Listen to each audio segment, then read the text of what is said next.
اللہ کے محبوب علیہ السلام سے پوچھا گیا کہ سب سے اچھا ایمان کس کا ہے؟ فرمایا سب سے اچھا اور کامل ایمان اس کا ہے جس کے اخلاق اچھے ہیں، جو بات اچھی کرتا ہے، جو لوگوں کے برائیوں کی ٹو میں نہیں رہتا، جو لوگوں کو اذیت نہیں پہنچاتا، جس کی طبع میں حیا ہے، جس کی طبیعت میں وفا ہے، جس کے انداز کے اندر محبت ہے، مروت ہے، بھائی چارہ ہے، حسن سلوک ہے، رواداری ہے۔ ان چیزوں سے مل کے اخلاق بنتا ہے، اچھی عادتوں سے اخلاق بنتا ہے، رویوں سے اخلاق بنتا ہے، لوگوں کے بارے میں اچھا سوچنے سے اخلاق بنتا ہے۔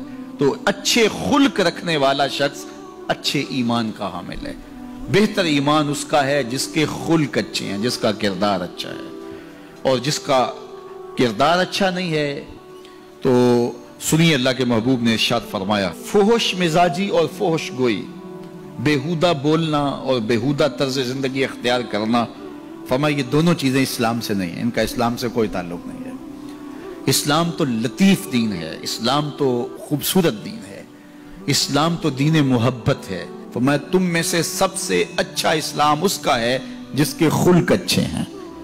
اور اللہ کے محبوب نے فرمایا بُعِثْتُ لِأُتَمِّمَ مَكَارِمَ الْأَخْلَاقِ، میں اس لیے بھیجا گیا ہوں کہ میں اخلاقیات کی قدروں کو بلند کر دوں، اخلاقیات کی قدروں کو اونچا کرنے کے لیے، ان کی تکمیل کے لیے میں بھیجا گیا ہوں۔ اور اللہ کے محبوب کے اخلاق ایسے ہیں کہ خود میرا رب کہتا ہے اِنَّكَ لَعَلَىٰ خُلُقٍ عَظِيمٍ، محبوب تیرے خلق عظیم ہیں۔ تو جس کے خلق کو میرے رب نے بھی عظیم کہا، وہ خلق کتنے عظیم ہوں گے۔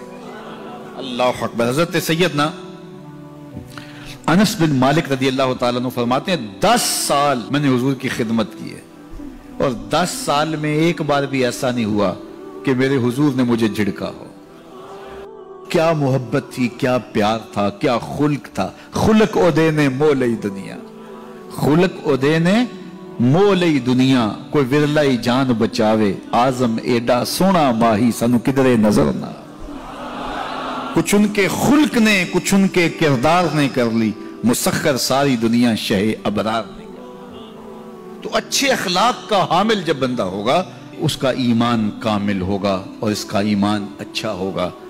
تو نامہ اعمال میں جو عمل ڈالے جائیں گے، جو ترازو پہ، میزان پر جو عمل ڈالے جائیں گے، سب سے وزنی عمل نماز نہیں ہوگا، روزہ نہیں ہوگا۔ سب سے وزنی عمل کون ہوگا؟ جو پلڑے کو جھکا دے گا، وہ حسن خلق ہے۔ تو لوگوں سے اخلاق اچھے رکھیں، لوگوں سے رویے خوبصورت رکھیں، بات کرنے میں سلیقہ سیکھیں، گفتگو کا طریقہ سیکھیں، لوگوں کے معاملات کے اندر، نجی زندگی کے اندر جھانکنے کی کوشش نہ کیجیے، اور لوگوں کے بارے میں حسن ظن رکھیے، ان کی بہتری کا سوچیے، اور ان کے لیے خیر کے ماحول کو فراہم کیجیے، ان کے لیے آسانیاں پیدا کیجیے، اور ان کو جو ہے وہ آپ اچھائی کی طرف بلائیے۔ میرے بزرگ فرمایا کرتے تھے جس سے دوستی ہو تو اس کا بھلا سوچنا چاہیے، اور کسی کا بھلا سوچنا یہ ہے کہ اس کی دنیا بھی اچھی اور بالخصوص اس کی آخرت اچھی ہو جائے، تو اس کو دین کی طرف لایا جائے، اس کو اچھائی کی طرف لایا جائے تاکہ اس کی آخرت برباد نہ ہو۔ یہ کسی کا بھلا سوچنا ہے۔